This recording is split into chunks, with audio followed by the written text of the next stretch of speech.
What's up everyone and welcome back to the UFC News Hub. Today let's get started with Arman Tsarukyan talks about Dan Hooker. After Arman Tsarukyan had to pull out of his UFC 311 title fight against Islam Makhachev back in January, Dan Hooker didn't waste time throwing verbal jabs. During an appearance on Submission Radio, Hooker made some pointed comments about Tsarukyan, and it didn't take long before the two fighters were exchanging shots on social media. The tension only grew when Hooker himself was later forced to withdraw from his UFC 313 bout against Justin Gaethje. Now, things have escalated again. Appearing on the Jackson podcast this week, Tsarukyan reignited the feud, speaking bluntly about his feelings toward Hooker. When asked if something personal had gone down between the two behind the scenes, Arman Tsarukyan said, No, we just that's it, yeah. Because I know when we're gonna be in one room, he's gonna shut up and just listen me. Because I know, like, these people, they just talk on the internet, but when they're one-on-one, they scared. Tsarukyan didn't stop there. When asked how he saw a fight between himself and Hooker playing out, his confidence was crystal clear. I'm going there to play, just easy money, but if I beat him, like, it no makes sense fight for me.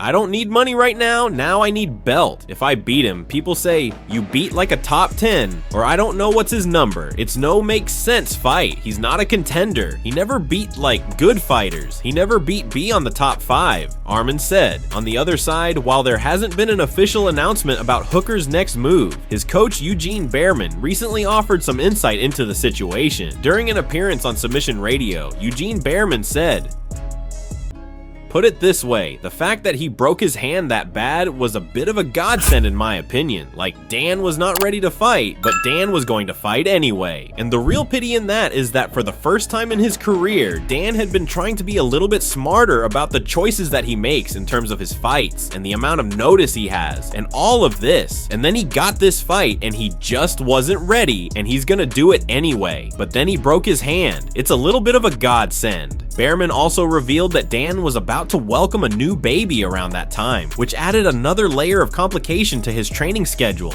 Dan was having a baby at a certain time, so when you're having a baby, there's a certain period that you want to be there for the baby, and so we had blocked that out. Dan knew he couldn't fight between this and this time, and then all of a sudden, boom, boom, boom, we're fighting one of the most dangerous guys, he said. Although nothing has been finalized yet, Dan Hooker has expressed interest in making his return during International Fight Week this summer. The timeline, the tension, and the trash talk are all lining up. Whether Tsarukyan and Hooker finally settle things inside the octagon remains to be seen, but the fire between them, that's already lit. Before we continue, subscribe and click the bell icon to help support the channel. Ilia Topuria and Paddy Pimblett have been circling each other for a while now, but after Paddy's fiery post-fight speech, things just got personal again, and much more real. While Paddy brushed off Ilia as irrelevant, fans know the story between these two runs deeper than just rankings or weight class.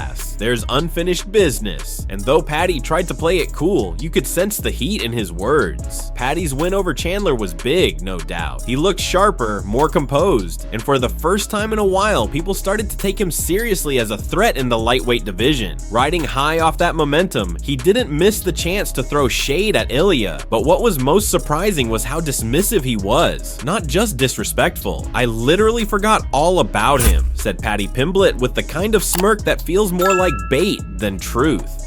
That's how irrelevant he is. I'm the one ranked higher now. I've done more at lightweight, and if he wants to come up, I'll be there to welcome him, said Paddy Pimblett. But Ilia isn't one to be baited easily. His response wasn't aggressive, it was calculated. Topuria doesn't just want the fight, he wants to make it an event, a moment in UFC history. He's not interested in quick trash talk or a temporary social media buzz. He's thinking bigger. That fight excites me even more, said Ilia Topuria, doubling down on the idea that this matchup would mean something more than just settling a score.